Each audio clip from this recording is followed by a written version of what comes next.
Hello, everyone listening on YouTube, perhaps. This is a weekly poetry reading I do every Wednesday at 6 Pacific time with some friends of mine, and then I put it on YouTube for other people to enjoy. So, as they say on YouTube, like and subscribe. And I like to start with a little body-mind centering, which I do by rubbing my hands till they get a little bit warm. Brenda, Barbara, you don't do this. You're driving. And put them right over your eyes so they're comfortable.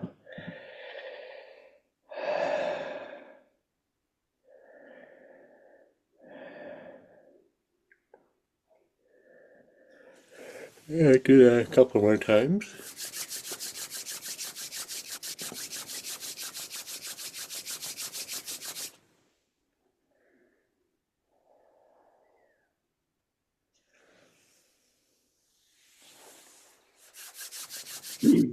No yawning allowed. It's contagious. If I yawn, all you guys are going to yawn. Mm-hmm. All right. So, I had glasses.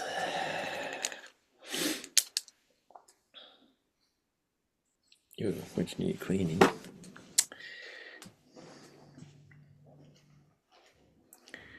So I did not write any new poems today, but I do have my new book, which at some point is going to be available.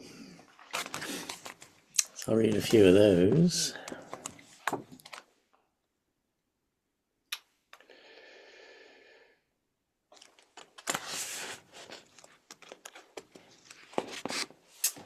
Hard Truth. That cat has a nice soft bed to sleep in, but he's lying in the grass on the hard ground. Let Brenda back in. Okay. I imagine it feels good to him, feels right for him, in contact with the earth. Maybe he feels like an animal the animal God made him. I'm inspired to take off my shoes, begin walking to the mountain, away from my comfortable sleep. Maybe halfway up I'll lie down on a rock ledge. I'll look up and look down and settle down on the hard truth and remember the person God made.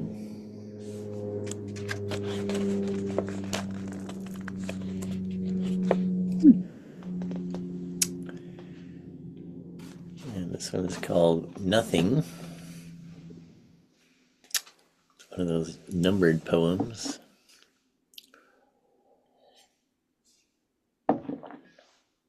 Number 1. The baby finches are at the feeder again. Their parents brought them here originally. Now I think it may be the only place they know to eat. They must think it's just the way it is. There is nothing to do. The food always comes from somewhere. Number 2. I've seen this homeless man for years.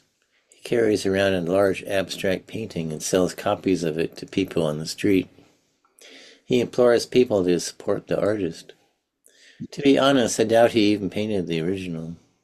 He's made a business out of nothing. I admire his guile, but he's looking a little rough. He won't be retiring in excess wealth like some Wall Street trader, who in a way also makes something out of nothing. Writing this poem, I'm waiting for inspiration. From where? Some unknowable creative place? Some say knowing comes from a place of nothingness. Of course, we call it nothing because we don't know what it is. Number 4. Buddhists say emptiness is simply a place where I and mine don't belong, where human presumptions are let go. Number 5. I look at the baby finches without thinking they are cute, just alive like me. From this impersonal place, I hope to write a poem about nothing and so much more.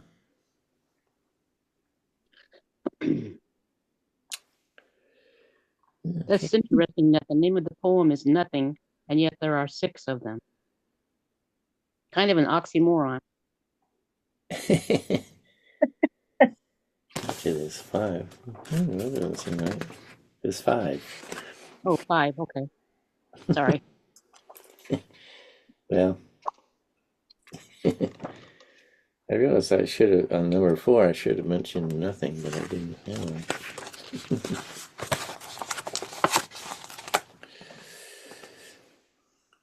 I'll read one more out of this book. Not knowing. The trail out of the parking lot tunnels through a fragrant eucalyptus forest, then bends down to a little valley where clear water gurgles through lush green.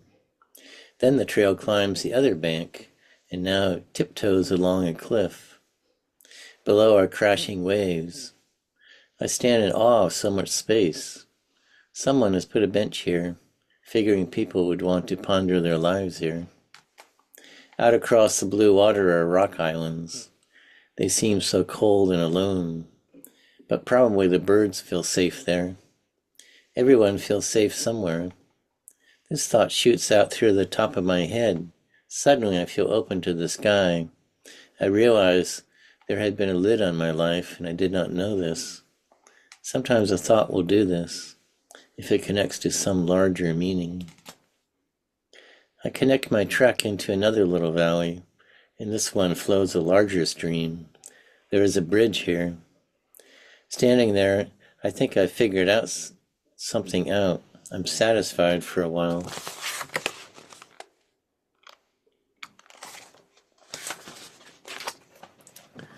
Then I begin to feel desperate.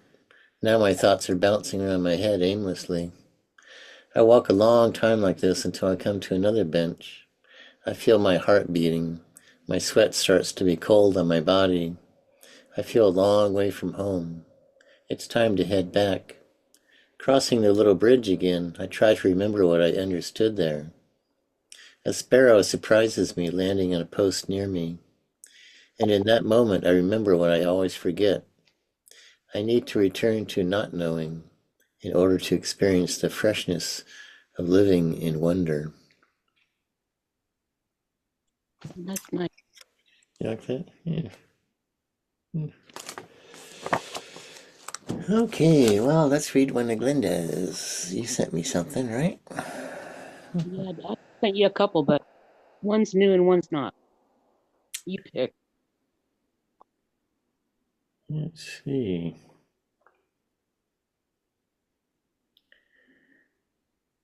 Let's see. I have Raining Sunshine and I have Breath of Dusk. Which one do you want to hear? The first one is the newer one. Okay, let's read that one.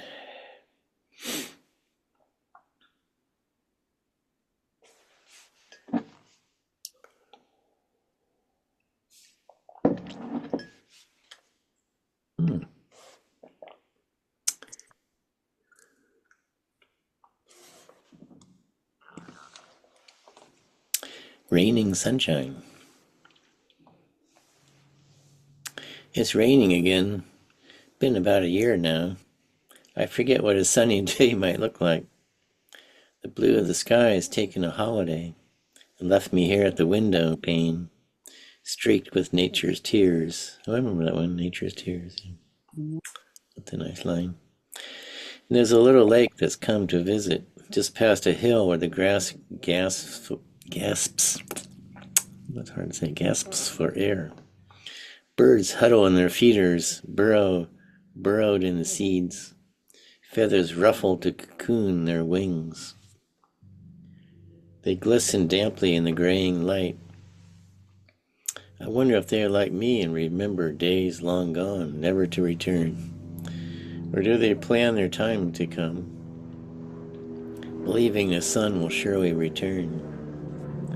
Should I but see the glimpse of blue, would I begin to breathe anew?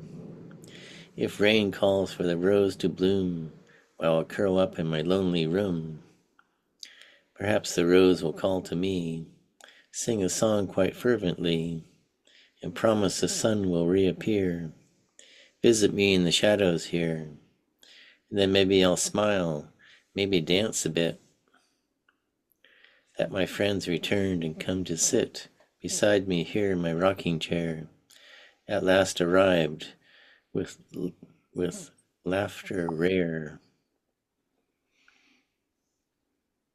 You returned to some of your rhyming. I like that actually.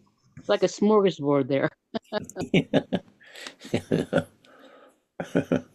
Some free verse and some rhyme. Yeah, like you reverted to some earlier. Yeah, it just came out of me and onto the paper. Why not? Why not? I like it. It's actually fun to read rhyme. It has sort of a lilting quality. Anyway, again, lovely. And I'm sure the sun did come back. Well, it's not yet, but soon, I'm hoping. Hmm.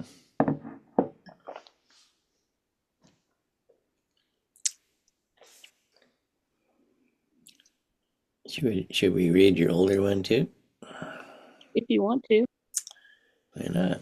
Breath of dusk. Here is the soft laughing wind in my hair. It brushes my face with fingers discreet. Its touch lingers long midst old memories, restlessly fading with twilight's faint breath. Sad searching breeze to ruffle my mind, sifting through thought pictures I'd left behind. Disturbs the dead dreams and abandoned ashes, a baffled innocence, a forgotten fire. A silver caress whispers to me, glides o'er my skin like velvety rain, drenched in the silken beads of my tears. Lost in bittersweet yearnings, I fear that I shall never trust the touch of beckoning arms in a rush of darkness, sliding together in bewildered glory, quietly drifting away with the dawn. I close my eyes to the secrets I find, trapped in the solitude, locked in my mind. Lovely, lovely. Thank you.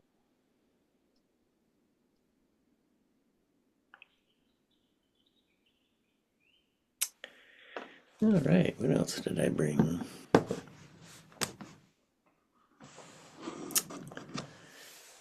Okay, I have a one from Ursula Le Guin, K. Le Guin.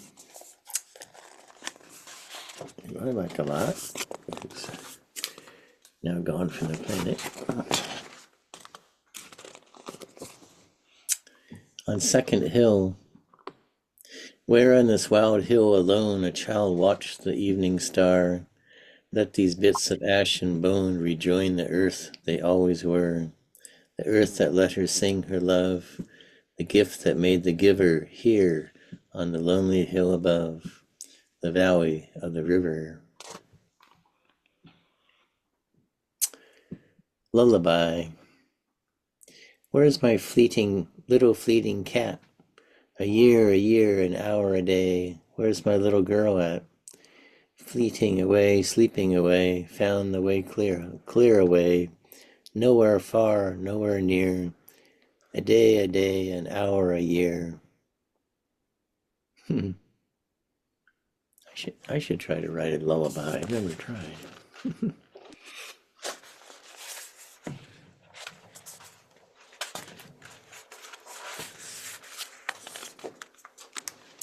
The fine arts. Judging beauty, which is keenest? Eye or heart or mind or penis? Lust is blindest, feeling kindest. Sight is strongest, thought goes wrongest. I like that. That was a surprise to see penis in there. An autumn reading for Andrea. The poet read in the scholar's room in the Chinese garden, her words half heard in rush and crash of rain on formal ponds and pavements, like verses cut in an old stone, blurred by moss and lichen. Under the downpour purple, chrysanthemums nodded in silence. Wow, that's like a perfect poem. Mm-hmm. Hmm. I think she wrote some other poetry books. I should get them.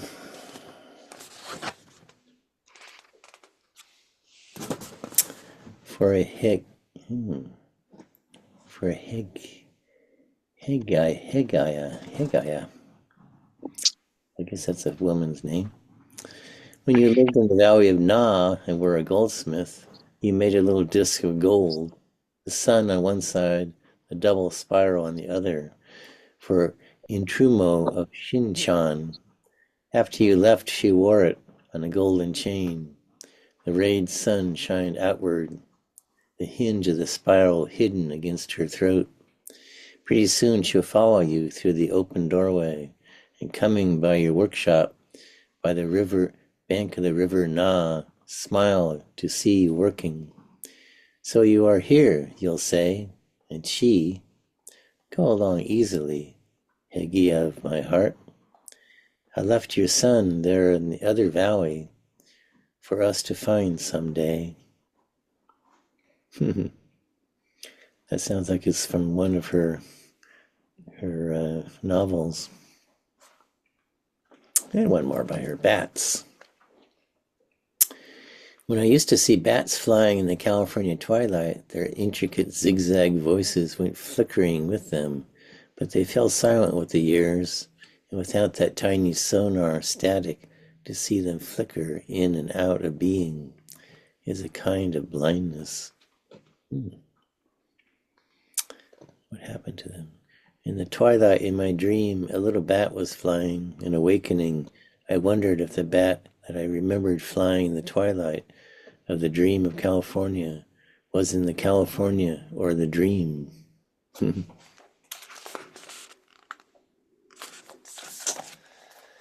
Okay.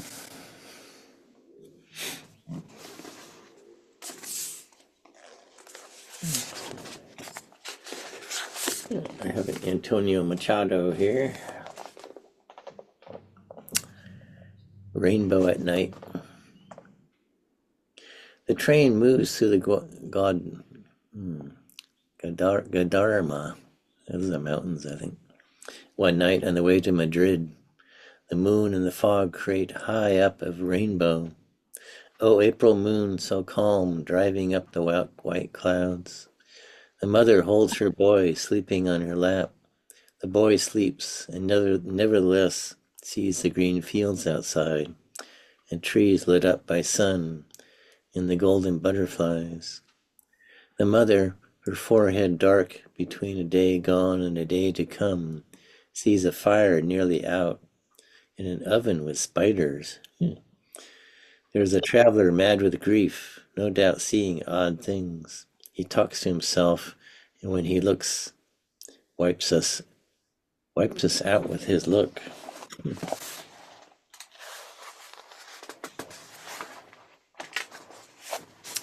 That's more. I remember fields under snow and pine trees and of other mountains. And you, Lord, through whom we all have eyes and who see souls, tell us if we are see us. Tell us if we all one day will see your face.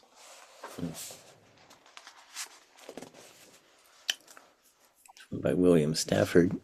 Vacation. One scene as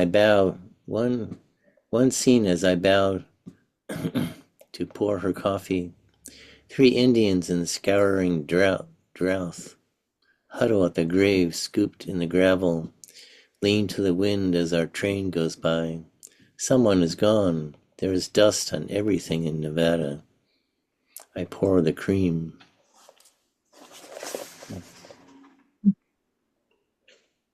Oh, I see. Yeah, this is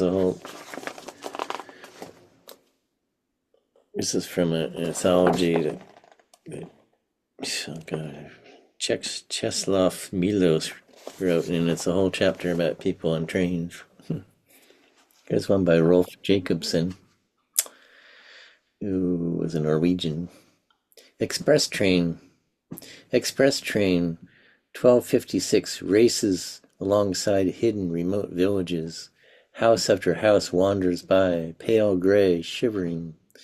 Rail fences, rocks, and lakes, and the closed gates. Then I have to think in the morning twilight, what would happen if someone could release the loneliness of those hearts? People live there, no one can see them. They walk across rooms, in behind the doors. They need, blank-eyed, hardened by love they cannot give, and no one gets a chance to give them. What would rise higher here than the mountains, the scarving hills? What flame, what force, what storms of steady light. Express train 1256, 8 soot-black cars turns toward new, endlessly unknown villages. Springs of light behind the panes, unseen wells of power along the mountains. These we travel past, hurry past, only 4 minutes late for Marnadal.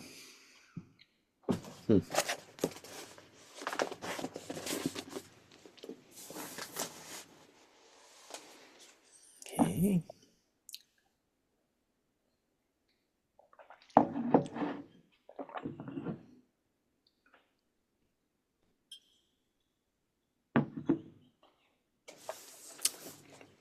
There's some of this new little book I bought, a little anthology by Ada Limon. I don't hardly know any of these poets, but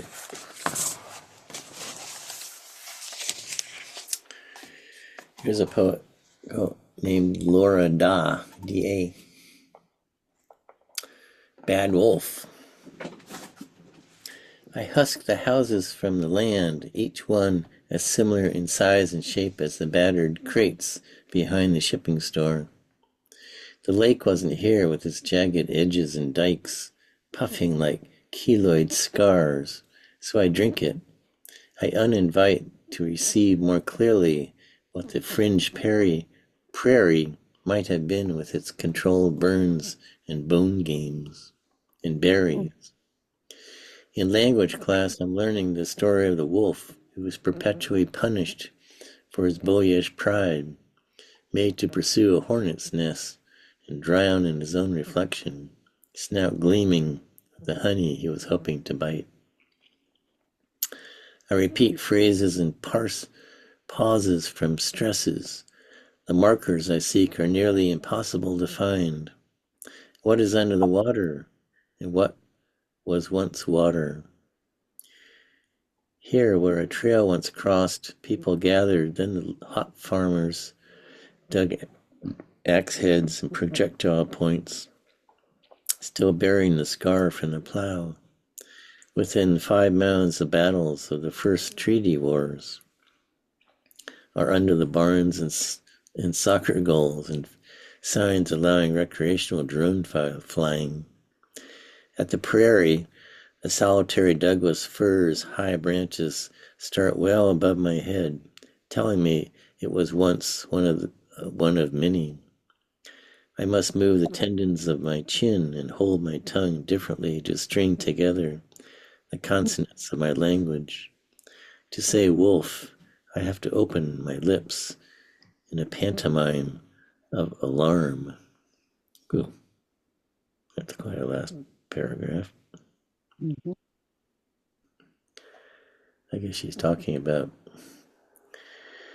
progress, covering the prairies and such.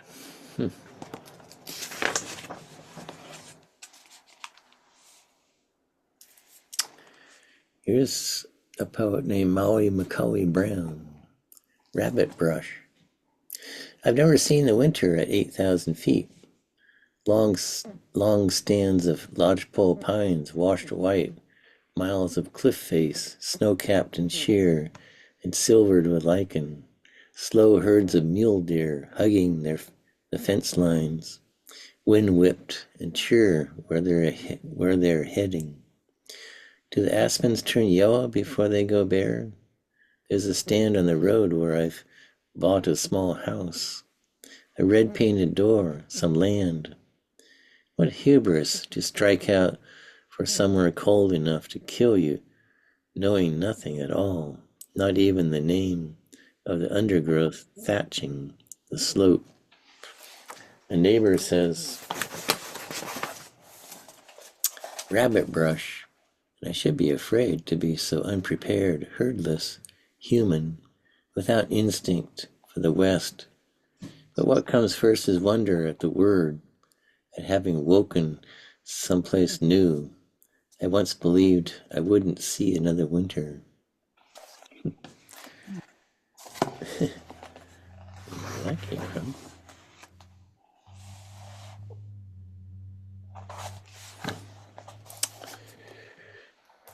Here's one by somebody named Michael Kleberdiggs.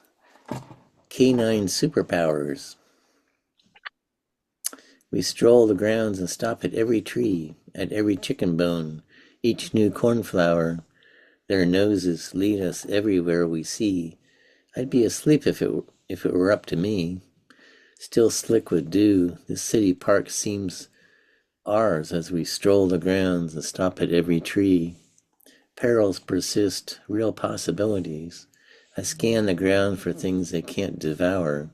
Their noses notice things that might harm me.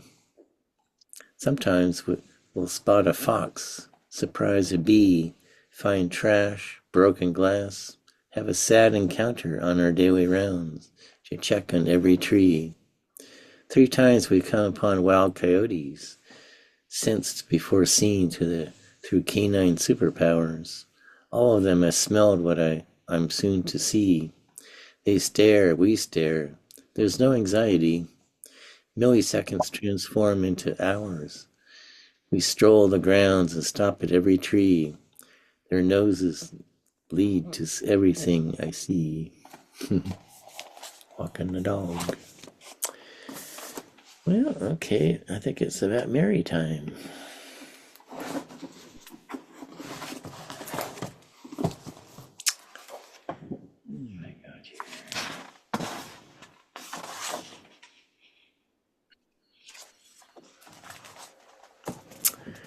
Here's a Mary Oliver, maker of all things, even healings. At night, under the pines, the fox moves through the darkness with a mouthful of teeth and a reputation for death, which it deserves. In the spicy villages of the mice, he is famous. His nose in the grass is like an earthquake. His feet on the path is a message so absolute that the mouse, hearing it, makes himself as small as he can, as he sits silent or trembling, goes on hunting among the grasses for the ripe seeds. Maker of all things, including appetite, including stealth, including the fear that makes us, all of us, sometime or other, flee for the sake of our small and precious lives. Let me abide in your shadow. Let me hold on to the edge of your robe as you determine what you must let be lost and what will be saved.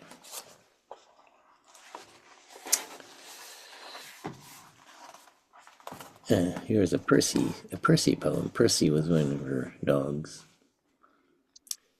Percy and books.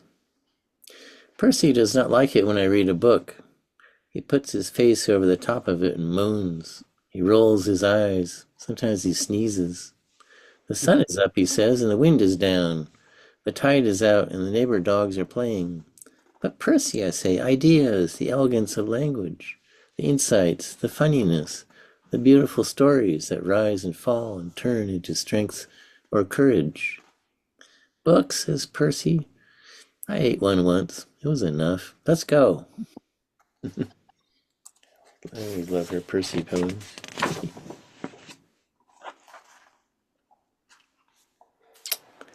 Small bodies. It is almost summer. In the pond the pickerel leap, and the delicate teal have brought forth their many charming young, and the turtle is ravenous. It is hard sometimes, O Lord, to be faithful. I am more boldly made than the little ducks paddling and laughing, but not so bold as the turtle with his greasy mouth. I know you know everything. I rely on this. Still, there are so many small bodies in the world for which I am afraid.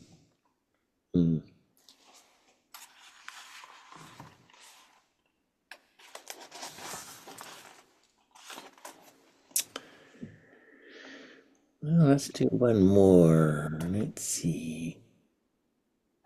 Crow says, there is corn in the field. What should I think of else? Anyway, my thoughts are all feathery. I prefer simple beak talk. Perhaps it's having wings. It does make a difference. As for that business about brothers, of course I'm concerned that we share the corn to the extent that I get my plenty. As for later, how can later exist? When old crows die, I don't cry. I peck at their silly staring eyes and Oh my open my gosh. wings to fly to wherever I want to. I've forgotten both father and mother, even the pile of sticks in which I was born. Well, maybe now and again, and mostly in winter, I have strange, even painful ruminations. When you're hungry and cold, it's hard to be bold, so I sulk. I do have dreams sometimes in which I remember the corn will come again. And vaguely then I feel that I'm almost feeling grateful to something or other. All right, dear ones, I'm going to sign off. Thank you, John. It was so lovely that you could all join.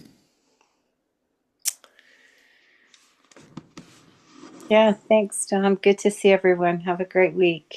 You too, Joey. Nice to see you. And Barbara is clapping. Brenda doesn't have a microphone. Okay, guys. I'll see you next. I'll be looking forward to see you next week.